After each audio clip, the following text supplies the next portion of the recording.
election fever that we have, one of the great concerns is how far will the Tea Party go? Last time we talked about that the Tea Party and its great desire to limit government, allow for freedom of choice, to strictly follow the Constitution, had echoes in Jewish thought with Rabbi Jacob Tam, Rabbeinu Tam of the Rashi School.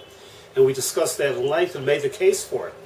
But as it turns out, Rabbeinu Tam was not the only voice, and that rabbis, as they entered the Great Dispersion, and Jews were everywhere, and they tried to figure out that the organizing principle for government, thought very strongly that there might be an alternate model to the partnership model offered by Rabbeinu Tam, and this model, in their mind, was the model of the court. Judicial activism, but really writ large.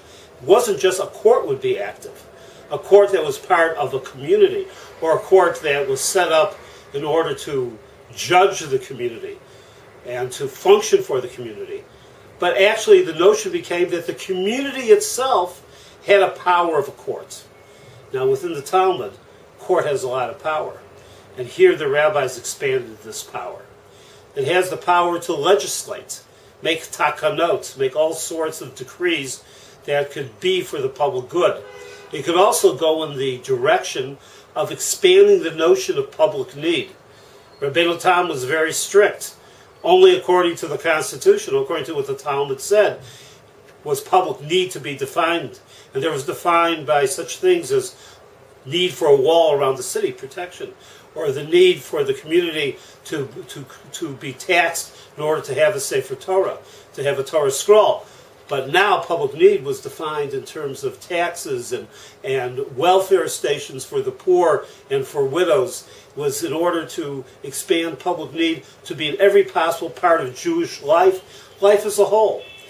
And the source of that was the fact that a court could operate in monetary cases under the following principle. The principle of hefker, beitin, hefker.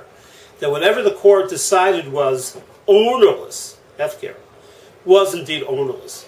Meaning the fact that property rights were not enshrined as an absolute given, an absolute right of an individual, but that property rights could be reassigned by the court. Therefore the court could tax, therefore the court could legislate. And on that basis, the rabbis moved further to a full creativity of creating a Jewish life based on these type of principles and these principles of interpretation. While Rabbeinu Tam was not totally ignored, while Rabbeinu Tam model became one of the models, the activist juridical model became very strong as defining the community. An individual was not allowed to opt out. We have a statement of Rabbi Elijah Mizrahi, one of the great scholars of Turkey in the end of the 15th and the early part of the 16th century, who said, and this really sums it up, the community as a whole is like a court in communal matters.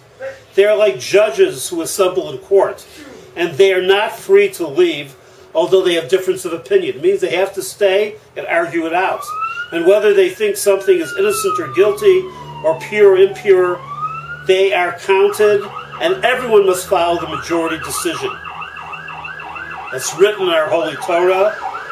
By majority you are to decide. Life continues at every spot.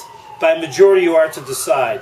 And he who rejects the majority and opposes the majority and goes his own way is considered a sinner. It makes no difference whether the majority be wealthy or poor, wise men or ordinary people. The entire community, and those who make up the entire community, is considered a court in matters concerning its members. And that is what has happened to Judaism.